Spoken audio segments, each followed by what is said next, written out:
Rreshtet intensive të shiut të shoqëruara me erë të fortë që kanë përfshirë qarkun e Lezhës gjatë 24 orëve të fundit vazhdojnë të rëndojnë situatën në terren. Në bashkinë Kurbin nuk janë raportuar problematika gjatë natës, ndërkohë në Mamuras po kryhet pastrimi kanaleve kulluese, po ashtu në Shpërdet vazhdon puna në argjinaturën e lumit Droj dhe pastrimin e inerteve. Banorët thonë se niveli i ujit është i frikshëm duke rrethuar banesat, ndërsa solli dëme të shumta në bazën ushqimore për bagtit.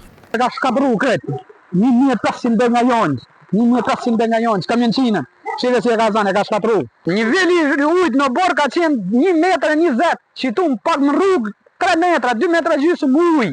Të fri ka gëneta natën one, këtë ujti këto si vishan basha i deti madh, po ortej. Mjetet e forcave të armatosura po punojnë në sistemin e aksit Skuraj Vinjoll Gallat dhe në përforcimin e urës së dëmtuar nga prurjet e lumit Skuraj, ndërkohë në Mamuras ndodhen efektiv me një vark për raste emergjente.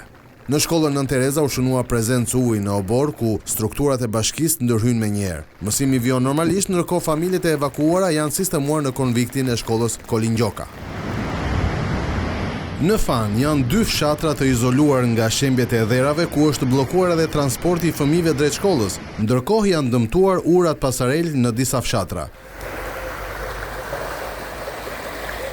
Në fshatin Shëngjin dhe Kurbnesh është bllokuar rruga kryesore që lidhet me Lurën dhe ka bllokime rrugësh në disa fshatra të tjerë.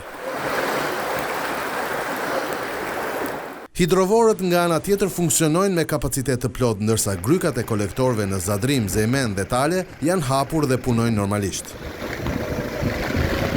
Në Shkodër mbetet i bllokuar segmenti ndërhysaj Breg Lumi nga rrëshqitja e gurve, ndërsa punimet për hapjen e tij vijojnë.